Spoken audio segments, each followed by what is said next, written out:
Good afternoon, Williston. Welcome to the second edition of Stop the Presses. We're going to talk a little bit about today's paper, Friday, January 8th, in lovely Williston, North Dakota. A snowy Friday in Williston, North Dakota. With me is Elizabeth Hackenberg, our public safety reporter. She has an interesting story in today's paper about cat adoptions coming up. Apparently with a lot of people leaving the area, a lot of people have left their cats behind, I understand, and it's created kind of a crisis in the shelters.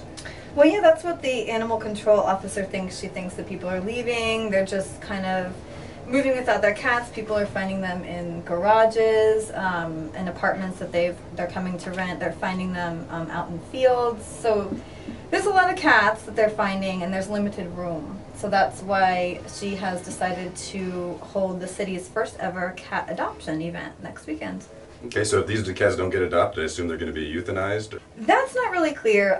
Susan Moeller, the animal control officer, says she doesn't like to do that. She works very closely with the Mondauk Humane Society, and they really, really try to get homes. So I don't think so, but I think that there's an urgent need for room in order to avoid that in the future. Okay, so what's the date and time on that event? That is coming next Saturday, the 16th, and it's happening from noon to 3 p.m. and it'll be in the atrium, is what it's called, below the police department at the law enforcement center.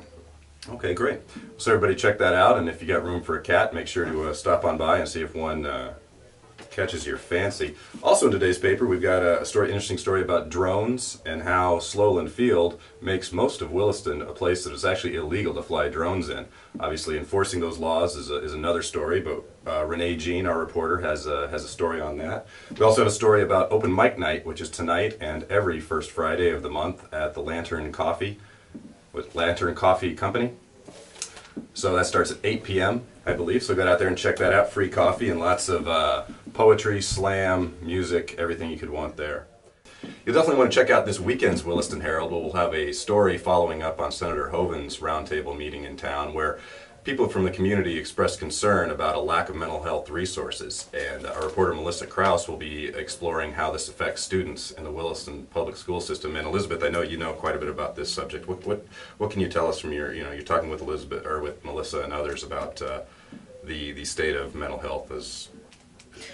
Well, I did a couple stories a while ago. I spoke to law enforcement, some licensed addiction counselors. There are not many here. And everybody just kind of had the same sort of reaction that there are no services here. And my story is mostly focused on adults. I think Melissa's story will focus on what kids are going through. These are students who are suffering from mental health problems, and the help is not here, and they've got to wait for a very long time in order to just even get an evaluation. So it sounds like what she's got coming is going to be pretty interesting, and I think a lot of people are going to be hopefully trying to come up with some answers. Well, I guess that'll about do it for the Friday edition, the second edition of Stop the Presses.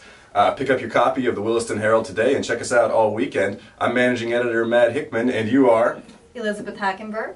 And you stay classy, Williston.